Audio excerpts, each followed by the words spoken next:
guys, welcome back to my channel. Today I am going to be revealing the truth about working at Cosmic Rays.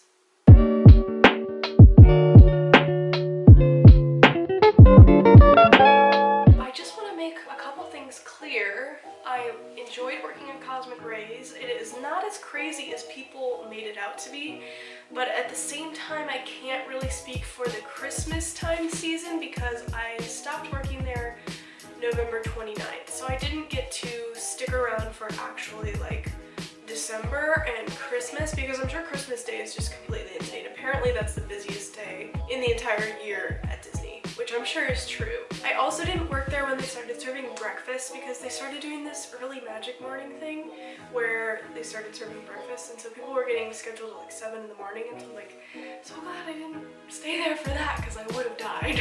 Would have had to trade all my shifts.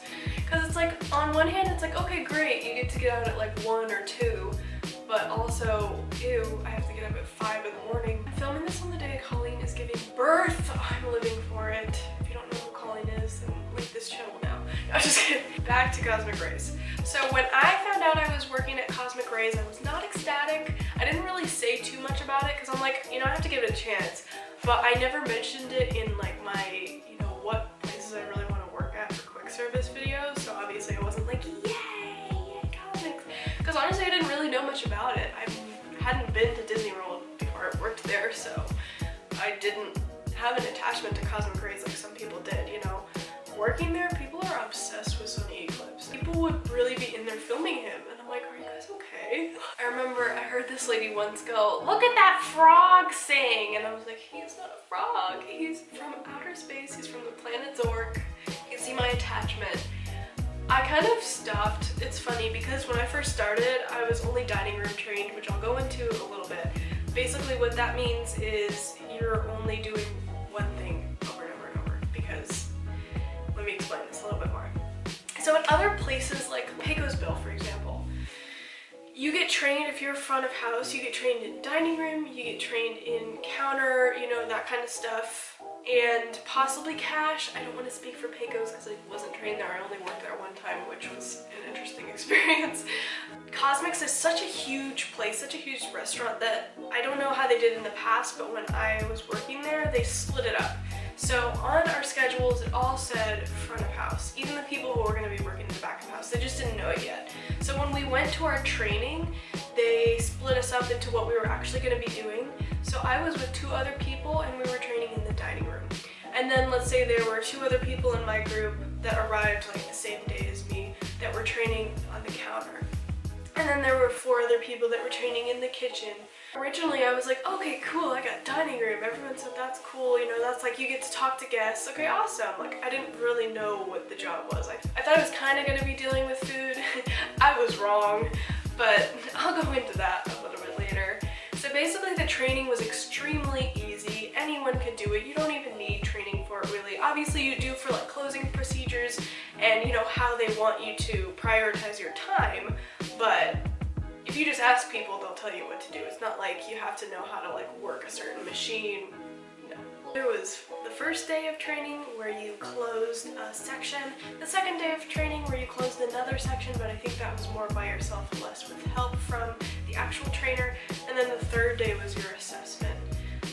And I remember on the third day we had to stay like an hour later because one of the leaders that was supposed to be doing our assessment was like nowhere to be found. They kept picking other groups over dining room because apparently dining room is always just like tossed to the side.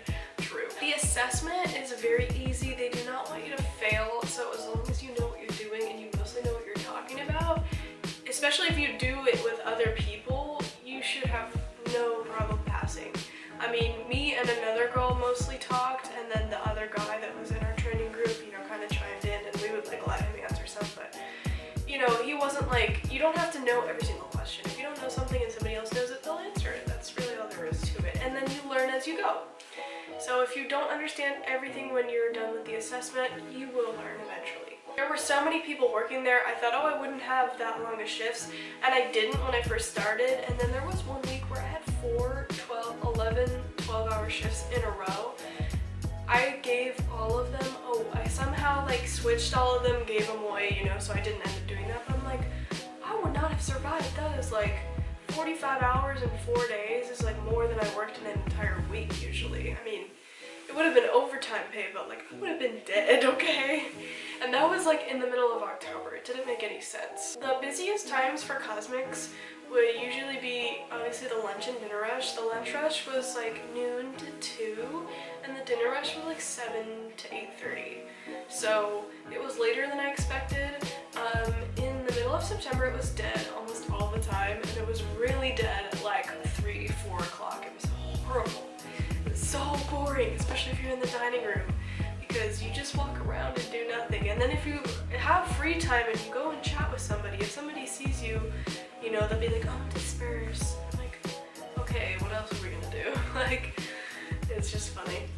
I'm gonna try and keep this video short and sweet. So another thing is that they gave us the opportunity to cross-train about a month in. So I signed up, I was first on the list, and then everybody around me started getting cross-trained except for me. And it wasn't anything to do with me. There were a couple people who were in my same place that were like, oh, I'm not getting anything either. Oh, I've been here since May and I still haven't been cross-trained. So it was just, I guess, what fit with your schedule. But I put interest in cash register, counter, and stands. Tomorrowland stands is like Anti-Gravity's Cool Ship, the Lunching Pad, and the Cheshire Cat Cafe. Those are all part of Tomorrowland stands, which is technically run by Cosmic Rays. So if you work there, you can also work in those stands. So I finally ended up getting cash register trained at the beginning of November, and then I got stands trained about a week later. So I had my training back to back. So I actually only ended up working about like 5 real cash register shifts before I self-terminated. And I liked them, but they also made me anxious because if you're on the cash register, you cannot step away from the register for any reason, unless you pass out or something. Because if it's an active register and it's a busy time, they expect you to be standing there. So there were times where I'd be, you know, literally standing at the register for 4 hours, and I'm like, I can't do this. Your feet hurt, your back hurt. You know, I needed water. I felt like I was gonna pass out once, and so you have to raise up a sign and ask for someone to cover you while you go, like, sit down for 2 minutes and then come back. I mean, that's the job. Another thing about Cosmics, or maybe just quick service, but I noticed it at Cosmics, was we got Oliver break at once. So my friends in merchandise or attractions, if they had like, if they qualified for an hour break, they would get like a 15 and a 30 and a 15 or something, or they get a 30 and a 15 and a, you know, whatever. If we had an hour break, we'd get the hour all at once. So if you were really out of luck and they decided to give you your hour break 2 hours into your shift and you had a 9-hour shift, you work for 2 hours and then you have to work for 6 hours straight. It's not very good. You only get an hour and 15 if you work like 10 hours or more or something. I mean, it's not much. It's nice to have an hour. You get an hour if you work more than 8 hours. You get 45 minutes if you work more than 7. You get like, or 6.5, I don't know. So you were out of luck if you got 6 hours and 15 minutes, then you got a 15-minute break, and it was just kind of like, you were like 15 minutes away from getting a 45 or a 30. So there was that. The break room we shared with merchandise, so it was Cosmic Rays and merchandise and Tomorrowland stands all in one break room. The break room was big enough. They had a TV, they had a microwave, so if you like pack your lunch, you can bring your lunch and microwave it. They had vending machines in there, so they had like chips and stuff, but they had a vending machine with like Hot Pockets and burgers and soup. They also have something in the Magic Kingdom Utilidors called the Mascateria, which is like, they have a Subway and they have a burger place and they have a Mexican place. And then they have like packaged sandwiches and fruit and coffee and, you know, soda and everything you could ever need, really. It's not super overpriced. But overall, Cosmics was interesting. I felt like there were so many people there that you really couldn't make like friends with your leaders. We made friends with coordinators depending on how often you see people, but there were so many leaders and coordinators that you would see different people every time you worked.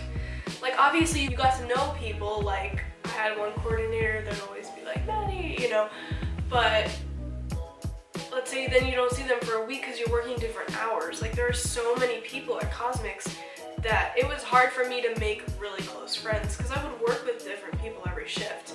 And the other thing for me was that once I started cross-training, I didn't do dining room anymore because I didn't want to do dining room, but cash you're by yourself. So the perk of dining room is that you make friends with people when you're closing and like people that you trained with. So I had better friends in the beginning at work, like better coworkers, and then they all got really close when I stopped working there, like when I stopped working in the dining room. And so like I'll see them post on Facebook and I'm like hanging out together and I'm like, I really didn't like hang out with cosmic people in a group until they started doing it without me when I wasn't working in dining room anymore. So I also, you know, had an issue with somebody who I will explain in my DCBT video in the beginning of the program, and then that kind of made it weird for him. I tried my best to just keep going, but honestly, like, I'll talk about it more in detail, but like it was very difficult because he made it difficult even though he pretended like he wasn't making it difficult, if that makes sense. Like, we kept talking about the situation behind each other's backs, but he never wanted to confront me about it. It's whatever, I'll explain it later. So that made it hard because I felt like people were taking sides. At first they were like, oh, that was dumb, but then it seemed like they were kind of just friends with him because I wasn't working as much, so it's whatever. I wish I would have been trained in counter at Cosmics. I feel like I would have had better coworkers just because you're always around those people, and I would have liked being trained first in the counter. But that was my experience working at Cosmic Rays. If you have any specific questions that I didn't hit in this video, just leave me a comment and I will answer it. I probably won't make another video specifically about Cosmics, but if you have any quick service, food and beverage general questions, maybe I'll make another video about that. But for now, I'm going to end this video here. If you haven't already, click that red subscribe button to see more videos like this. If you liked this video, give it a big thumbs up, and have a magical rest of your day.